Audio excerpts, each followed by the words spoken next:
this segment of Is God is Real, before we touched on like proof and evidences for God existing, now this one is specifically about, is Jesus real? Because I've heard all types of stuff like, oh, well, you know what? They got Jesus from the Egyptians. You know, I'm not sure. Who's ever heard anything like that? That Jesus is made up from somewhere else, right? All right, cool. A couple of you guys. Now, on top of that, we could say, well, maybe he's a myth. Maybe he's a fable. Maybe he comes from somewhere else. So, we're going to discuss that, like the actual historical identity of Jesus, but not just his historical identity. Also, does he ever say that he's God? We hear him say he's the Son of God, right? But then on the Bible also says sons of God.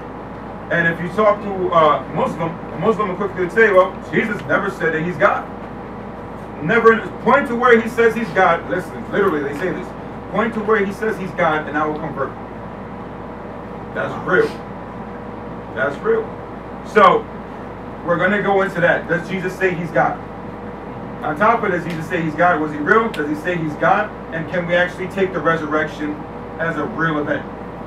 Because every scholar, every academic person will tell you, listen, Jesus was 100% legit. Because if not, we're wasting our time sitting down in these chairs. Amen? Amen. All right. So, real quick, I'm going to ask you guys a question.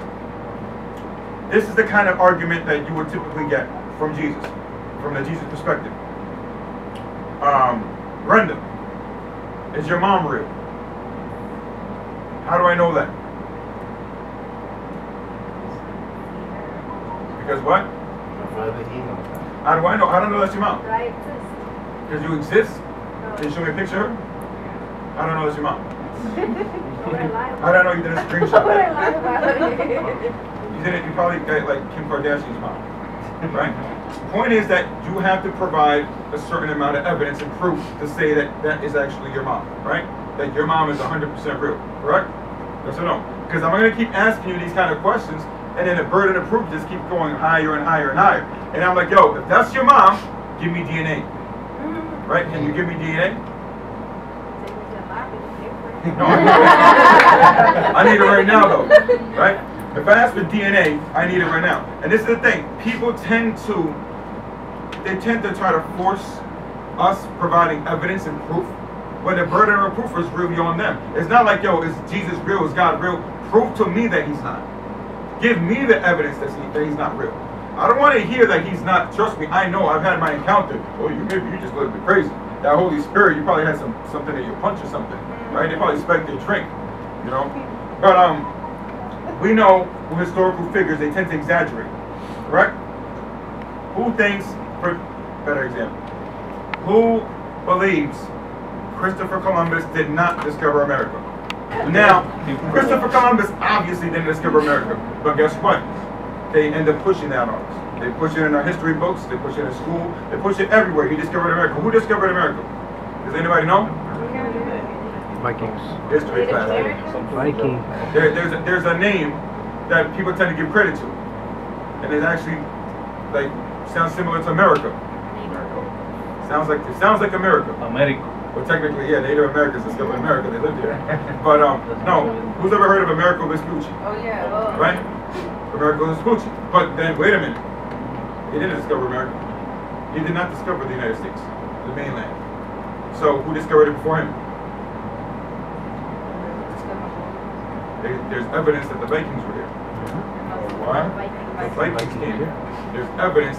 Why is there evidence that the Vikings came here? They found coins, they found weaponry, and stuff like that, and carvings that the Vikings were here. But who came before the Vikings? Indian. Nope. The person who came before the Vikings, Saint Brendan, an actual Catholic saint in the 400s, showed up here, right? And then so on and so forth. We have continuous evidence that, hey, it's not Christopher Columbus. So how can we believe it just because they tell it to us? How come they push it on us and we don't say anything about it? Hey, it's Columbus Day, free day off. I don't care. Right?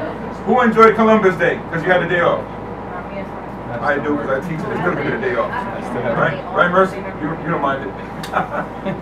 Right? Now, I'm gonna ask you guys a simple question, and I hope I see everybody's hands raised. Who knows the first president of the United States? Raise your hands if you know who the first president of the United States is. All right. Is this a trick? Blow your mind right now. And I'm gonna pick one of the OGs here to do it. Jim, who was the first president of the United States? George Washington. You're wrong. Who was the first president of the United States? Anybody know? Black. Now I have you confused. You're like, what? It was a black guy. Yeah. It wasn't George Washington. That was a black guy, right? He wasn't black either. That's the misconception, right? There was a gentleman by the name of John Hanson. John Hanson. John Hanson served as president for 1 year. For 1 year under the Articles of Confederation, right?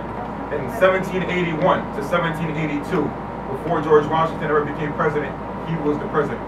And The whole United States. Well, of what existed of it, right? And he didn't want to be president. He found the job too tedious. He actually started the Treasury Department, right? And first, he actually started also he assigned the first diplomat, right, to France. So he actually did a couple of things in that 1 year, but no one ever hears about John Hanson. Why? Because he's not a war hero. There's not a good story attached to it. So history can be skewed. Amen? All right? But how do we know our history is skewed? How do we know Jesus was skewed and Jesus wasn't mixed up? Now, we're going to hear all types of craziness. For example, you go to Jehovah's Witnesses. They'll tell you, well, Jesus was an angel. You go to Mormons. Mormons will tell you, well, you know, Jesus teleported to the Native Americans, right? Before, I'm not going to get into it. You got to think I'm crazy for what I'm saying. But they say that literally Jesus teleported to the United States and spoke to Native Americans. Literally, right? So what is the actual historical evidence of Jesus, right? Now, typically they tend to say, well, Jesus can be he's a ripoff of different gods, historical gods, of Horus. Who's ever heard of Horus, the Egyptian god Horus? Anybody? All right. Horus was from 3000 BC in Egypt. He had a virgin mother, 12 disciples who performed miracles. Sound similar? Now, if you hear about Mithra in 1200 BC, right? Born on this, and Horus was also born on December 25th. Mithra, born December 25th, virgin mother, 12 disciples perform miracles. Krishna is from India. There was a star in the east. You know, the star was, okay, we have to follow the star, the three wise men, right? The star that was coming from the east, performed miracles, born of a virgin. Then we have Dionysus in 500 BC, virgin mother, 12 disciples, performed miracles, no virgin birth. Zeus slept with a woman, in which he created Dionysus. Horus, for example, has no virgin birth, and Isis had sex with Osiris after Osiris was ripped apart, and she said, hey, we're all young adults here, so we can talk crazy, right? Not crazy, but at least being real with each other. Hey, let me take your arms, let me take your legs, let me do Mr. Potato Head, let me take your penis, and now we're going to end up having you, right? We're going to make Horus. Literally, well, paraphrasingly, that is how Horus came to be, right? Similar with Mithra. Mithra was never born, had no virgin birth, right? Krishna was, it says that he was, performed miracles, another virgin birth, no virgin mother. If you are a god, you would think you perform miracles anyway, right? If you're quote unquote lowercase g God. Now, they try to misconstrue our God, Jesus Christ, with these gods. This is all a modern day interpretation. All of it. There's an atheist, right? His name is Dr. Bart Ehrman. He states that all parallels between Jesus and other gods exist only in the modern imagination, right? Now, how do we know that Jesus is actually who he says he is? How do we know that he's really God? This is super important. How do you know he's God? How do you know Jesus is God? I'm picking you real quick. I'm doing something called this. Teachers do something. It's called cold calling. Right, Mercy? We do cold calling. So, Zena, I haven't heard from you in a while. Please elaborate. How do we know Jesus is God? Well, you know what the Bible says,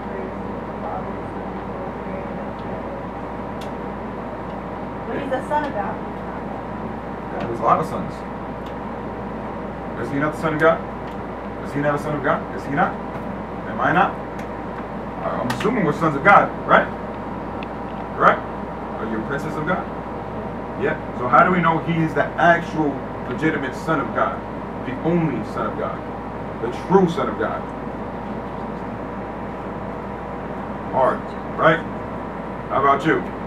How do you know he's the son of God?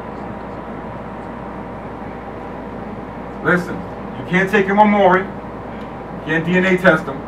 Right? So how do you know he's the son of God? People say you can't take him on Maury. When you've been taught. What if what you've been taught is fake? Like George Washington. Huh? Like George Washington. Let's just, how do you know what you've been taught is real? I just proved Columbus is taught and he's fake. Right? We never hear of John Hanson. Right? We hear George Washington and that story's a little bit fake. Right? So how do we know? It's legit. Bible. But how do I know the Bible's legit? Ooh, curveball. How do we know the Bible's legit? You are going to know. Now, in the Bible, in the context of the Bible, we're going to understand that the Bible can be taken as a credible historical source. In the context of the Bible, you're going to end up seeing that Jesus does call himself God. Right? Now, in Exodus 3:14, God gives his name to Moses. Moses asks, hey, what's your name? Who should I say sent me? And what does he, who knows? Raise your hand if you know. What does he say he replied with? Yahweh. Yahweh. What does it mean? I am. I am who I am. Pretty much, God replied with, mind your business. It's me. Right? That's what he replied with. Like, yo, stop being nosy. Just tell him I sent you. That's it. I am who I am. Nothing more, nothing less, right? Now, where does Jesus say that? When they're going to He said when they're going to go persecute it, right? No. But Jesus says it in John chapter 8, verse 58. Jesus says, before Abraham came to be, I am. Literally, he knows what that means. Because the very next verse that says that they try to kill him. I'm saying, they try to stone him to death, and they said, yo, I'm out of here. And he literally dipped out of the room. Chapter 8, verse 58, in Exodus 3:14, we see that there's a combination, a total correlation of that, right? He knows what he's saying and why he's saying it. But you see a regular person, let's be real. If a person walked in here right now and says, I am the Son of God, how many of you guys would not believe him? Kanye. Would not. How many of you guys would think he's crazy? Especially if he's like, yo, eat my meat, eat my flesh. You want to drink some blood? Here, it tastes great. Right? Yeah. You want to live forever? Yeah. Yo, it's like your orange juice, yo. It sounds a little bit crazy, correct? Yes. All right. Now, we have to start getting sources outside of the Bible to be able to prove that the Bible's legit and what the Bible's saying is factual, right? Now, there's a book called the Didache. Who's ever heard of the Didache? Raise your hand. All right, like one person. You're a scholar, so you don't count. All right? You're a low-key scholar. Now, the Didache was anonymously written between the year 90 and 100. And the Didache specifically states that Jesus is the God of David. Right? It says Jesus is the what of David? The what? God. The what? God. The what? God. God. The what? The God. The God of David. Okay? Now, St. Clement of Rome, St. Ignatius of Antioch, St. Polycarp of Smyrna, these are all independent sources, and they all say Jesus is God the Son. Not that he is a son of God, but he is actually God the Son. But you're like, wait a minute, these are church people. Yeah, they're biased. Why should I listen to biased sources? Right? Now, who has a best friend here? Alright. Now, growing up, who still keeps in contact with their best friend from when they were little? Alright. Quick question. Growing up, if you ever got in trouble, would your best friend cover for you? Yeah? You know, oh, she didn't throw eggs on that car. Such and such person did it. And you're like, yo, thanks a lot. Right? I got away with it Halloween. Right? But now this is the thing. If that person, would they be a credible witness? Nope. Now, who doesn't know her? Who's never seen her before, ever? Seen her before. Okay. Now, if you said that about her, that wasn't her, would you be a more credible witness? Yes? Because you never had actual interaction, correct? Who am I more likely to believe, her or your best friend? All right, but then it can also corroborate your best friend's story, correct? All right, so these are atheistic objections, which is the data composition, and it is also by its sources, data composition of the Gospels. The Bible, why should we think it's reliable? Why should we think that everything that they're talking about in regards to Jesus is true? Well, you don't know who wrote the Gospels. Yes, we do. When was the Gospels written? You guys, there's so many different interpretations of the Bible. There's NIV, NAB, ABC, whatever, right? There's different interpretations of it. So why should I believe it? Muslims say that all the time. They've said it to me, at least. You know, who's ever had an encounter with a Muslim? And I'm not even coming across like attacking Muslims. So I have a lot of my friends. But in general, Islamic people, who's ever had an encounter with them, like just conversation-wise, right? They'll literally tell you, well, why should I believe your Bible if it's been revised all these different times? Every year is a different revision. Why should it be revised? Our Quran is in Arabic and it's always been in Arabic. Our Quran isn't mixed up, but your Bible is mixed up. Now, why is it mixed up? Because obviously it's a dead language. Aramaic is dead. So they have to start trying to find different interpretations. But it's not just that. People mess it up for their own theological reasons. Right? Is God's name Jehovah? Raise your hand if it is no. Is God's title Jehovah? Raise your hand if it is yes. Name and title is a very different thing.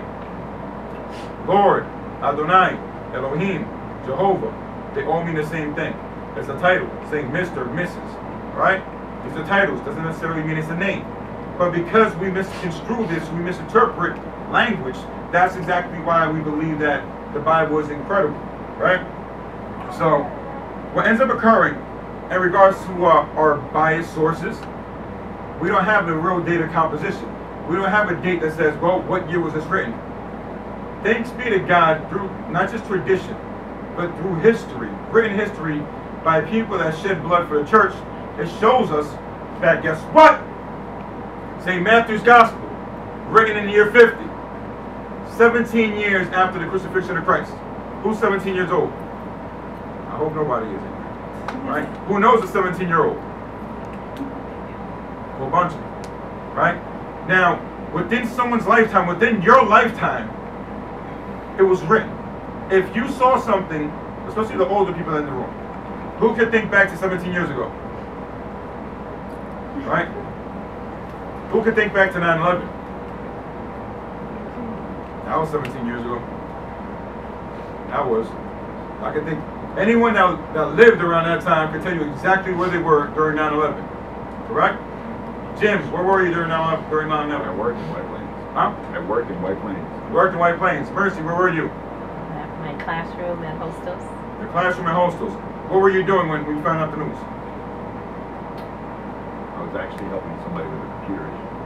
You're helping somebody what? With a computer issue. With a computer issue. How about you, Mercy? Teaching? I was in the middle of a lesson. Where was I? In my bed, sleeping. I was out on workers' comp. Everyone that lived during that time can literally say, I didn't know where I was when I found out about this. It was something serious. Till today, people still celebrate. People go down to the World Trade Center, see a hole in the ground, take pictures. But for people that lived through it, we understand the impact that it had in the city. Correct? You know. Now, similarly, the crucifixion of Jesus was a major thing. It was like the 9/11 of Jerusalem. Because all of a sudden, he comes in Palm Sunday, he's celebrated, he's dead on Friday. A few days later, right? This person that performed all these miracles, this person that was such a good guy, hey, let's just throw some shade on him and let's just kill him. Why not? For chuckles, because he keeps saying that he's God. Okay? Now, as I said, 9/11 was such a serious, significant date in the date of this country. The crucifixion is much bigger, because we're still talking about it 2,000 years later. Pearl Harbor happened in the 40s. People barely remember it. They barely remember Pearl Harbor. And it impacted the entire world. It brought the U.S. into World War II. Well, what happens with Jesus' crucifixion? It sparked Christianity. And thousands of people shed their blood for it. And guess what? We're in this room because of it. Alright? Now, we know Matthew's gospel was written in the year 50, 17 years removed. But then they start saying, wait a minute. How do I know that everything else was there? How do I know this person's gospel is real, that person's gospel is real? How do I know St. John wrote his gospel? Right? So his gospel was written last. It was the last gospel written. But then how about St. Luke? He wasn't there. Right? So who's St. Luke's gospel attributed to? For the most part. For the most part, who's it attributed to? Anybody know? Anybody want to take a guess? Wasn't it Peter? No. That's actually Mark's. Right? Mary? Mary. How do we know it's Mary's? Because it's her point of view. Because Kept in the those things in the beginning, heart. it's all about Mary. Who else? Well, sorry, that's a movie reference. Right? Something about Mary. But in the beginning, I know you know what I'm talking about. Right? In the beginning of that gospel, it gives us details about Mary that no one else would have. Nobody else would have. So, and similarly, if I asked Jim, you were doing some computer work during 9/11, right? And Jim's not here, I should be able to ask Mercy, what was Jim doing during 9/11? And she would be able to tell me exact details because she lived through it at that time, and she still spoke to Jim. Sorry, my mouth is super dry. Don't worry. My mouth is super dry. I've been yelling all day long, screaming, and some of you already know. All right? Don't put your kids in jujitsu.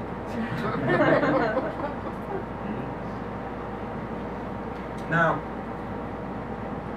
with the Gospels and with the Bible, we have absolutely no problem throwing it under the bus and trying to remove it and say, you know what, that's not legit. That makes no sense. But we don't do that with everything else. Who believes in Julius Caesar, that he was real? Raise your hand. Why? Yeah, why?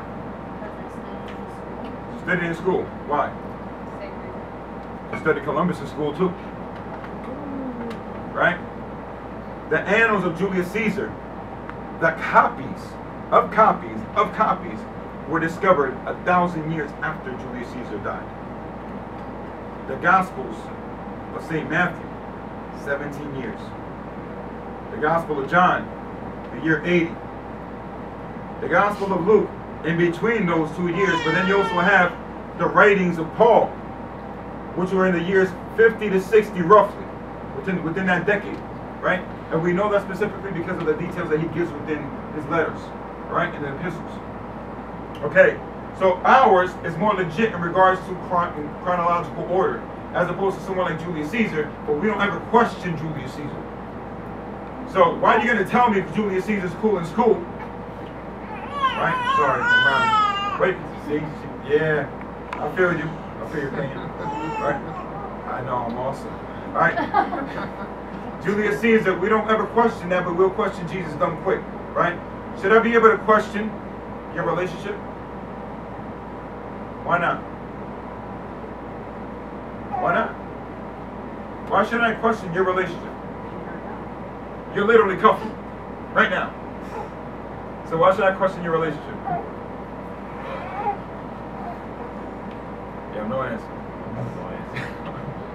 I shouldn't be able to question it first and foremost because what you believe is what you believe. But secondary is because you have your relationship rooted in fact. Right? I operate off of something that's called fact, not emotion. Hashtag facts, not emotions. And everything. Right? Whether it's religion, whether it's politics, whether I don't care what it is. Facts, not emotions. And now my facts tell me Jesus was real historically, religiously, in every single aspect of my study. Now, anyone could say, you're saying this off of the Bible. Why should I give the Bible credibility? Because that's a total biased source, as we said earlier with Janet and her best friend. So we got to look to the people that wouldn't like Jesus. Who here has ever had an enemy? Raise your hand. An enemy. Who here totally dislike their enemy?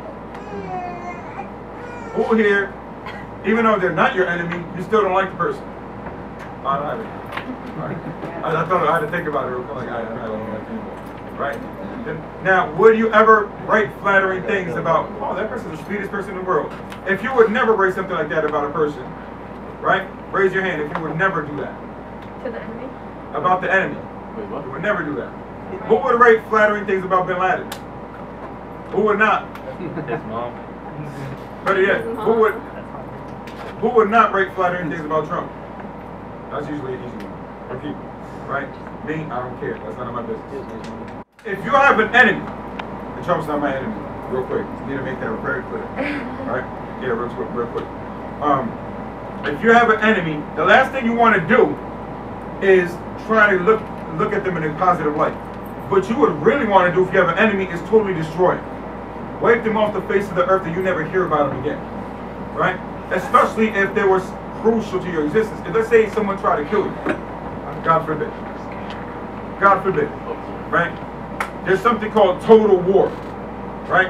In total war, what you do is that you don't just go after the person that's trying to hurt you. You go after their family. You go after their friends. You go after their entire lifeline, absolutely everything. If you're in combat, you attack their supply line. You don't just attack the soldier, you attack their supply lines, right? You attack their means of making war. Go after the factories. You know, you go after everything that can help them continue to rise up and build up. Correct, Jim? Correct. You know, now, if they know they're at war with a group called Christians, they're going to do absolutely everything to stop them from rising up. Now, the issue is this. There are people that were enemies of Jesus that wrote about Jesus. They wouldn't say anything flattering about him, but they wrote about him in historical context. And if they write about him in historical context and they don't like him because they despise him, then that says something about his credibility that he was real.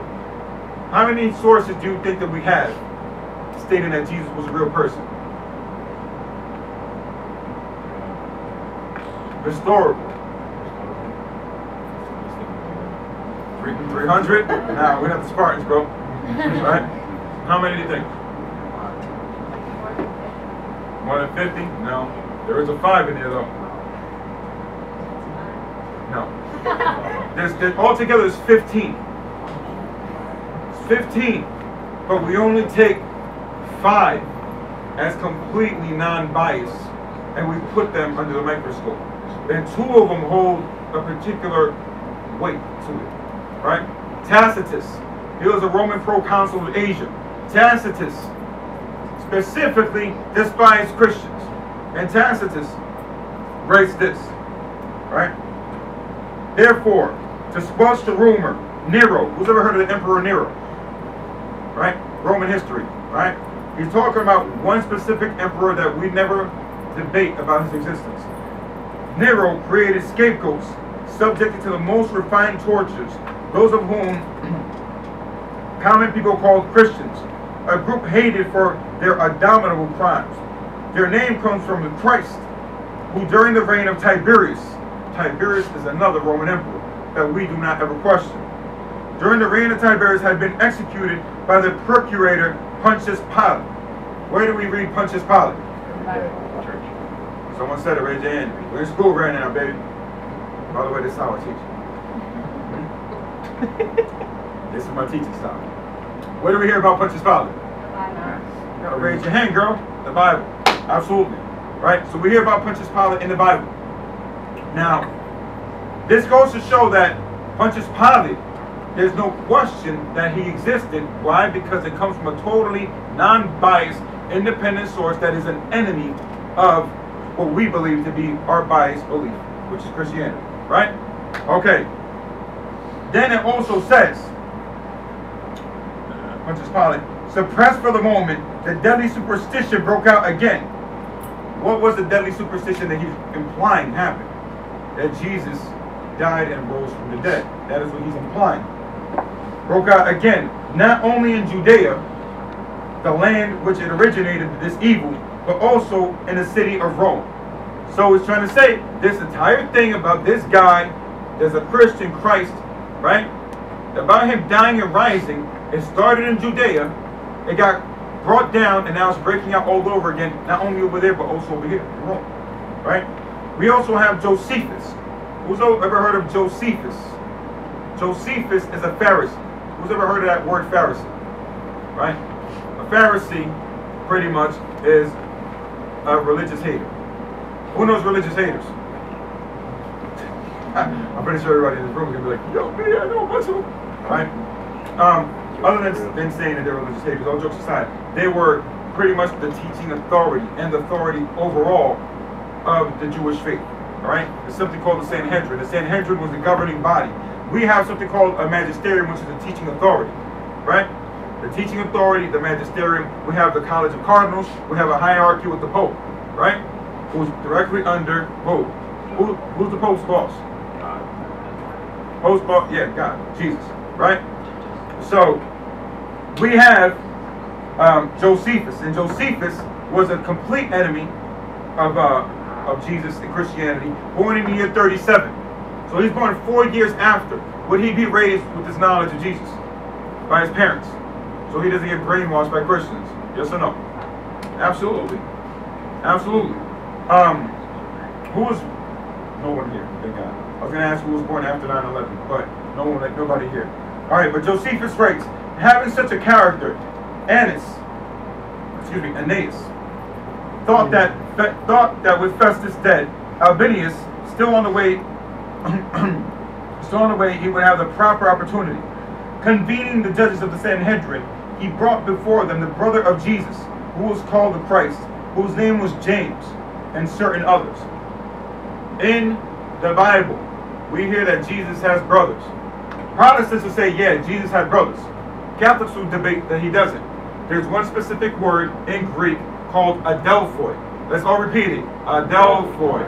Adelphoi. Adelphoi. Alright? Adelphoi is the word that talks about cousins and brothers. It interchanges the relationship because there was absolutely no word for cousins. But for example, if he's my really, really close, who has a really close cousin, you're like, yeah, that's my brother right there. Who has a best friend like, that's my sister, that's my brother, raise your hand if that applies to you, right? And you would introduce them as my brother or sister, right? To some stranger. Oh, that's my brother such and such, right? Adelphoi introduces the genealogy of family as a really, really close family member, all right? With this word adelphoi, we understand that cousin and brother mean the exact same thing. And other than saying that they mean the same thing, all right. Yo, I had a rough day. Sorry. Rough day. Other than saying that they mean the same thing, they start bringing forward towards the direction that we need to start understanding the context of everything, the way it was written and how it's supposed to be interpreted. Understood? Okay. So when we talk about James being the brother of Christ, he's not talking about that he's actually his legitimate brother, as Protestants claim. On the contrary, he's trying to explain that he is a close family member. And the Gospels reveal that he had another mother named Mary. And he's a son of someone named Zebedee. Right? So, we have these people. James being brought up. Pontius Pilate being brought up. Tiberius being brought up. Nero being brought up. Right? All these people being brought up historically. Now, why can we say the Bible's legit in what it's saying? Because we brought up a bunch of names that are mentioned in the Bible, other than Nero. Nero's not mentioned in the Bible. But Tiberius is mentioned, James is mentioned. In the story of your life, if I say Brenda, you know Vic, right? And I bring up Vic's name, you're gonna say, how do you know Vic? How do you know Vic before? Right? You would question how my relationship with him, correct? Yes?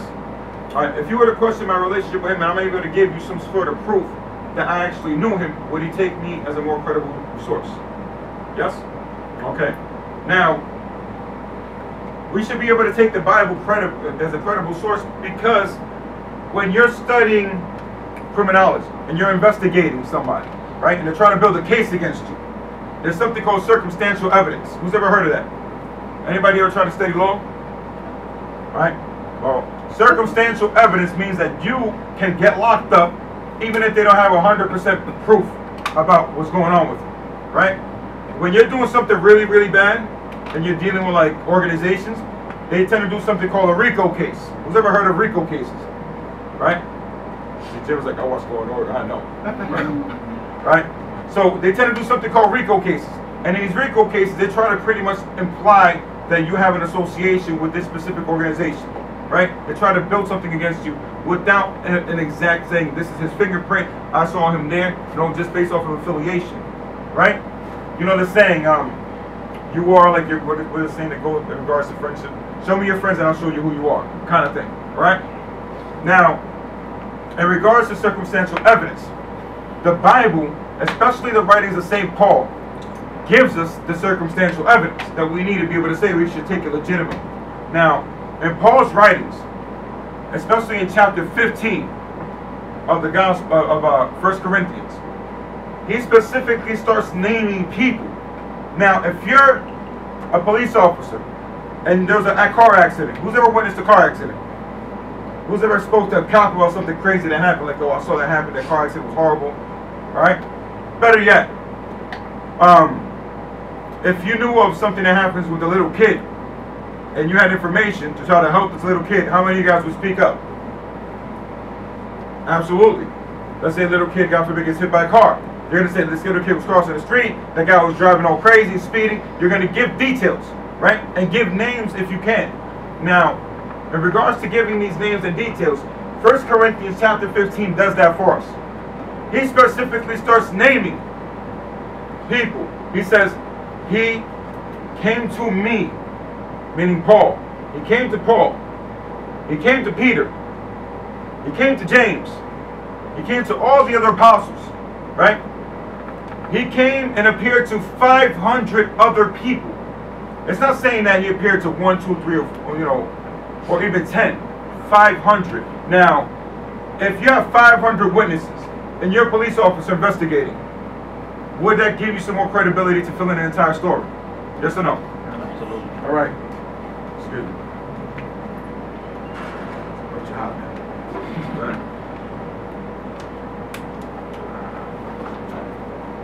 It's time to make the donuts, as they say. Right, Jim?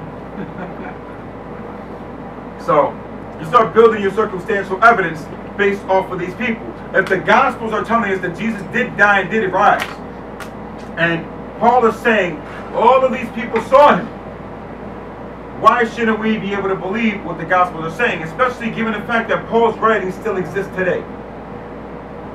Literally. Here in the Vatican Library, we can't just say, hey, let's check out this scroll that's from 1 Corinthians. But a lot of his writings, not all of them, a lot of his writings still exist today. The original papyrus manuscripts are still there. And that says a lot, because we're the only church that can say that we can trace back to that time and trace back to his writings.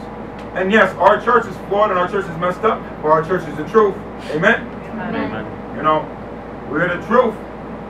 You know, I don't know who started yours, but I know who started mine. All right? Now, if we could trace back to Paul, and Paul tells us he appeared, it gives credibility to the Gospels. Now, also, another thing. Who is aware that we have the bones of St. Peter? Who never knew that? That the church actually still has St. Peter's bones. If you never heard of that, raise your hand. We have the bones of Peter. Guess what? Pope Francis actually revealed them to people. He took them out and showed them to people. Right? To a large, gigantic crowd, a bunch of cameras, you can YouTube it. If it goes back to Peter, it directly links to who? To Jesus. Right? It directly links to Jesus. So if you understand that there's a person named Peter, he's in the Bible. There's a person named Paul, he's in the Bible. The entire eastern branch of the Catholic Church, all the Orthodox, the Byzantine Empire, everything that's been known historically exists because Paul existed. And if it all exists because Paul existed, how can Jesus have never existed to begin with? Now, we could go and say this to like 1 million people. But as I said in the beginning, the burden of proof is not with us. The burden of proof is with somebody else. You know what? Well, Jesus didn't exist. Prove it to me. No, you prove it to me. You prove it to me, because who's ever had an encounter with Jesus in this room? So why would you ever, in your right mind, say, I'm going to have to prove it to you theoretically? I'm going to have to ever prove it to you historically. I'm going to have to prove it to you with whatever type of evidence that, because nothing's ever going to be good enough. Because no matter what I say or anybody says, it could be the Pope, it could be every single encyclical in the entire Vatican, you can't teach faith. And you can't teach acceptance. Because anybody that's ever like debated with someone else, what happens? Well, I don't believe that. And they don't believe it for the primary reason that's saying, all right, what's your mom's name? Lisette, I asked Brenda earlier, I don't know that's your mom. Then I can ask you, how do I know Lisette's your mom? But I don't know, how do I know it's yours? And what if I bring you another one that says your name on it? From a different country? That would make those wheels kind of turn, right? And that's the problem. That's the problem. You'd be like, what? What are you trying to show me? What do you mean that this is not my birth certificate? No, I know who I am. And that's the thing, it'll question your identity. It'll question everything that you believe in about yourself. I'm adopted? What? Since when am I adopted? But would you question if you saw it? And then the baby picture of you next to it, would you question it? Especially then, right? That's the problem. When you give people the truth, sometimes they don't want to digest it, sometimes they don't want to accept it. I remember having a cousin, and I told my cousin, yo bro, your girl's cheating on you. He's like, yeah right, she ain't cheating on me. I'm with her every single day. I'm like, yo bro, she's cheating on you, I'm telling you. No, mind you, it was so bad that I was maybe 18, 19 years old. It was so, and that's like 20 years ago, do the math, right? I was 18, 19 years old, and all of a sudden, I'm telling him, yo bro, she's cheating on you. We had already tried to run down this person, like have a problem with him, right? Like, hey, when we see him, we're gonna beat him up, because he doesn't want to stop harassing your girlfriend.